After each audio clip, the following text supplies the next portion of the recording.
গগনের আলোর চোখে আমরা আজ কথা বলবো সমসাময়িক বিষয় নিয়ে। আপনারা জানেন যে আমাদের গগনের আলোয় প্রতিবার বিশিষ্ট রাজনীতিবিদ, বিশিষ্ট সমাজসেবক এবং বিশিষ্ট লোকজনকে নিয়ে আমাদের প্রতিবার আড্ডা হয়। আজকে আমাদের আড্ডায় উপস্থিত আছেন বিশিষ্ট সাংবাদিক, তারুণ্যের বার্তার সম্পাদক অ্যাডভোকেট আহমদ রনি।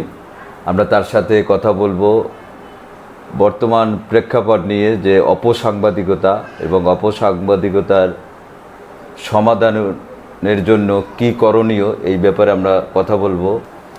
ধন্যবাদ শামীম সাহেবকে, পাশাপাশি ধন্যবাদ জ্ঞাপন করছি আজকের এই গগনের আলো একটা বহুল প্রচারিত স্যাটেলাইট এবং প্রিন্ট মিডিয়া, যিনি কর্ণধর আমার অত্যন্ত শ্রদ্ধাভাজন ব্যক্তিত্ব জেএস সুমন মহোদয়কে। সম্মানিত সুধী, আপনারা জানেন দেশের এই রাজনীতিক টালমাটাল অবস্থায় সাংবাদিকতা এবং অপসাংবাদিকতা এই দুটো কিন্তু ভয়াবহ রূপ ধারণ করেছে। আসলে আমাদের দেশে প্রতিনিয়ত কি ঘটে যাচ্ছে, কি হচ্ছে, এগুলো সাধারণ মানুষ জানতে খুবই ইচ্ছুক। এটা আমরা যে যার মতো করে উপস্থাপন করি। আসলে আমি এই কথাটা একটু ভিন্নভাবে বলতে চাই। যারা মূলত সাংবাদিক, তাদের উচিত বস্তুনিষ্ঠ এবং সঠিক সংবাদটাকে উপস্থাপন করা ও মানুষের মাঝে ছড়িয়ে দেয়া। কিন্তু এইটা মাঝে মধ্যে আমরা দেখি ইউটিউব কিংবা বিভিন্ন স্যাটেলাইটে অথবা সোশ্যাল মিডিয়ায় এর ব্যত্যয় ঘটে কখনো কখনো। কিছু কিছু গণমাধ্যম আছে যারা বস্তুনিষ্ঠ সংবাদ প্রকাশনা করে, আমি তাদের কথা বলছি না, ক্ষমা চেয়ে নিচ্ছি ভুল হলে। সাংবাদিকতা এটা আসলে রাষ্ট্রের একটা চতুর্থ স্তম্ভ। এটাকে সমাজের দর্পণ বলা হয়, সেই উষলগ্ন থেকে আপনারা জেনে আসছেন। সাংবাদিকতা হলো সংবাদ সংগ্রহের মাধ্যমে সঠিক জিনিসটা প্রচার করা এবং প্রসারিত করা, মানুষের মাঝে দেশ থেকে দেশান্তরে ছড়িয়ে দেয়া। এটা হলো সাংবাদিকতা। এই সাংবাদিকতা হলো এক ধরনের যোদ্ধা, আমি বলবো। এই কলম যোদ্ধারা কি করে, যুদ্ধ যেভাবে ব্যাটেল ফিল্ডে যুদ্ধ করে, আর সাংবাদিকরা কলম এবং কাগজ নিয়ে তাদের সেই বিভিন্ন যারা স্যাটেলাইটে আছে তাদের যন্ত্রপাতি নিয়ে তারা যুদ্ধ করে। এখন বিষয় হলো এটা, সেই যুদ্ধটা কতটুকু আমরা সহি সালামতে করতে পারি, এটা একটা বিষয়। কিন্তু আমরা লক্ষ্য করেছি যে একটা সঠিক সংবাদ, একটা বস্তুনিষ্ঠ সংবাদ যেভাবে বলা হয়েছে, অর্থাৎ এক্স ওয়াইকে যেভাবে উপস্থাপন করলো, ওইটাকে কেটে ছেটে তার মান সম্মান নষ্ট করার জন্য কখনো কখনো এটা প্রকাশ করা হয়। এটা আসলে আমি বলবো সমুচীন নয়। এটাকে আমি অপসাংবাদিকতার কাতারেও বলতে পারি, এটা অপসাংবাদিকতা। এখন সাংবাদিকতা এবং অপসাংবাদিকতা, এটার দুটার ব্যাখ্যা দিতে হলে সাংবাদিক এবং অপসাংবাদিক সম্পর্কে আমাদের সম্যক ধারণা থাকতে হবে। সাংবাদিক হলো যিনি সঠিক সংবাদ সংগ্রহ করবে। অপসাংবাদিকতাটা হলো এই, অর্থাৎ পাঠক আমার দাতা যা দিল সেটা গ্রহীতা সেটা গ্রহণ করলো, কিন্তু সেইভাবে সাপ্লাই দিল না।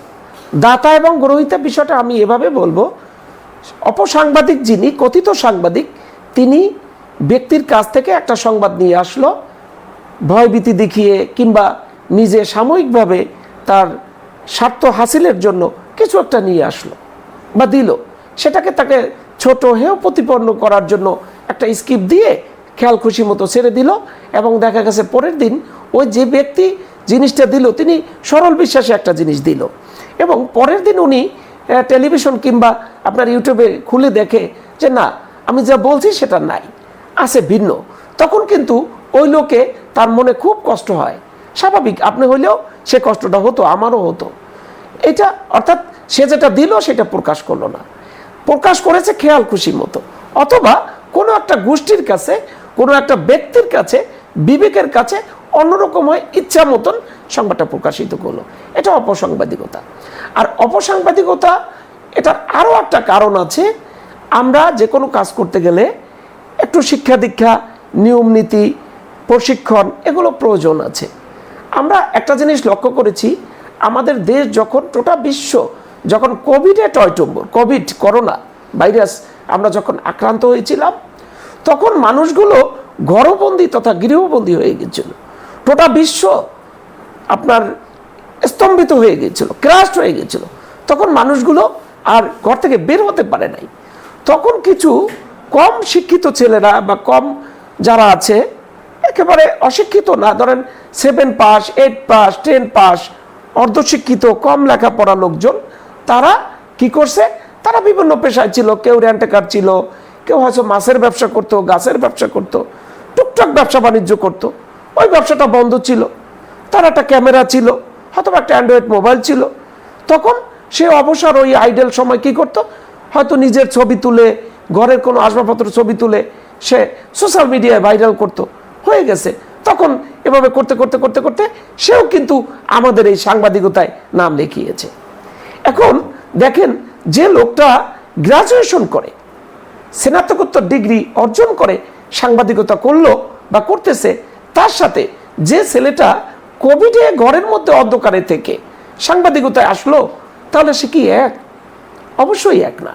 এটা জাজেস করবে পাঠক এবং যারা জ্ঞানী গুণী আছেন, আমি তাদের কাছে ছেড়ে দিলাম। আপনি দেখবেন যারা আমাদের এই জনপথে যারা আছে, যারা ছিলেন, আমার শ্রদ্ধেয় সেই আক্তার ফারুক শাহিন ভাই আছেন, আমাদের পুলক চ্যাটার্জি আছেন, আমাদের কাজী মিরাজ ভাই আছেন, যারা আছেন আমাদের সকলের জনপ্রিয় আবুল কালাম আজাদ ভাই আছেন, যারা আসলে প্রকৃত সাংবাদিকতা, যাদের কাছ থেকে আমরা অনেক সাহায্য সহযোগিতা পেয়েছি, তারা কিন্তু এই গাছ কাটা, ঘর উঠানো কিংবা এই যে কাজগুলো হয়, এগুলো তারা শুনলেও তারা যায় না। কেন যায় না? এগুলো দমন করার জন্য রাষ্ট্রের যে পুলিশ প্রশাসন আছে, কর্তা ব্যক্তি আছে, তাদের স্ব বাহিনী আছে এগুলো শান্তি শৃঙ্খলা রক্ষা করার জন্য। এখন আমাদের কিছু ভাইরা, আমাদের কিছু কর্মীরা, তারা মনে করে যে না, সব কিছু দেখার দায়িত্ব আমার। উনি বিল্ডিংয়ে প্ল্যান আছে কিনা, উনি বালু কতটুকু দিল, ছাই দিল কিনা। একটু জানতে চাই, আসলে সব জিনিসের একটা লিমিটেশন আছে, কতজন লোক সংগঠন আছে। বরিশালে কোনো এই যে নিয়ন্ত্রণ করার কোনো সংগঠন আছে কিনা, বা আমি জানি যে আপনি আঞ্চলিক প্রেস ক্লাবের সাধারণ সম্পাদক হিসেবে আপনাদেরও তো একটা দায়িত্ব আছে, যে সাংবাদিকরা যদি কোনো সাংবাদিক অপসাংবাদিকতা করে, এই জন্য সাংবাদিক সংগঠন বা অভিভাবক যারা আছে তাদের কি শুধু কি প্রশাসনের দায়িত্ব, আপনাদের কি কোনো দায়িত্ব নেই? আচ্ছা, ধন্যবাদ। আর একটা প্রশ্ন আপনি করেছেন যে অপসাংবাদিকতা রুখবার ব্যাপারে আপনারা যারা সাংবাদিক নেতা আছেন কিংবা বিভিন্ন সংগঠন আছেন, আপনাদের দায়িত্ব আছে কিনা। আসলে ঠিকই বলেছেন, আমাদের দায়িত্ব আছে।